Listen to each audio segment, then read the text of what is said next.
All right, my friends, got a nice cold morning here in northwest Georgia, right, or north central Georgia, North Fulton County.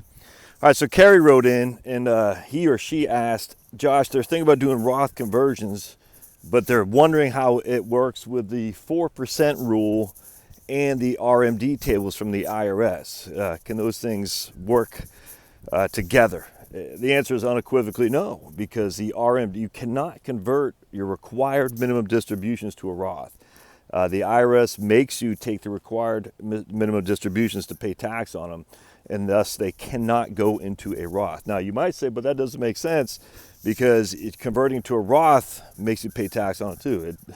IRS, they don't have to make sense. They just set the rules according to what the guidance from Congress is, and you're going to have to deal with it. So at the end of the day, this is the drawback about people who are 70 in RMD table time. They're like, well, I have to start taking my IRA out. Might as well start converting now. The answer is no. The IRS says you have to convert. You have to pull that money out for RMDs, pay tax on it, and it cannot go to a Roth. I mean, that's just the law as it is, or the rules, I should say. I'm not actually sure if it's the law, but that's how the IRS states that you must put your RMD into a taxable account. You cannot put your RMD into a Roth.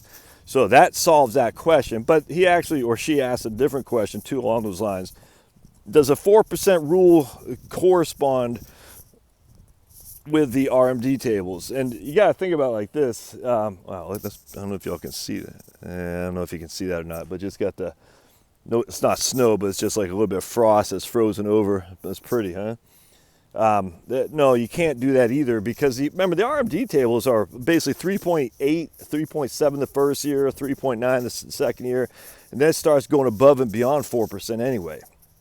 Now, at the end of the day, the RMD tables are set up so you never run out of money. I mean, that's just factually, because even if you're taking, let's say you got 4% on $100,000, we'll just use that for example. All right, you got to take $4,000 out. Now we fast forward 15 years from now, and your account's only worth $15,000, and you got to take 10% out. Well, you're taking $1,500 out. All right, so I mean, you're even if the amount of money is declining and the percentage is increasing, anytime you're taking a percent off the portfolio inherently means you cannot run out of money, because while that portfolio declines, at least in terms, you can't run out of money, at least in terms of your ability to take a percentage off that. Because while that money is declining, the percentage is increasing, it's still a percentage of a value, a positive value. I hope that makes sense. Now, if the markets fall, you could run out of money. But if you say, look, I have $100,000, I'm just going to leave it in a non-interest bearing account, you can never run out of money because with the RMD tables, because you're always taking a percentage out of a positive amount. And that positive amount will never go to zero. It just won't. I mean, it might be one fraction of 1 cent left when you're 89 years old, but it'll never go to zero because the fixed amount is set, and it doesn't drop to zero because you're not losing any money. The only time you actually run out of money is if the markets decline to the point that you had $100,000, the market went down 50%. Now you're down to $50,000. And you got to take 25% out, so now you're down to 37,500. Then the markets go down 37,500. That's the only way it does. But if you leave your money in a fixed rate and you're only taking the required minimum distributions, you can never run out of money. There's a philosophical thing. I forgot what it was. Something like this: like you take two people, they're 100 yards apart, and they each move like 50%. They each move half to the other guy. So they each move a half to the other guy.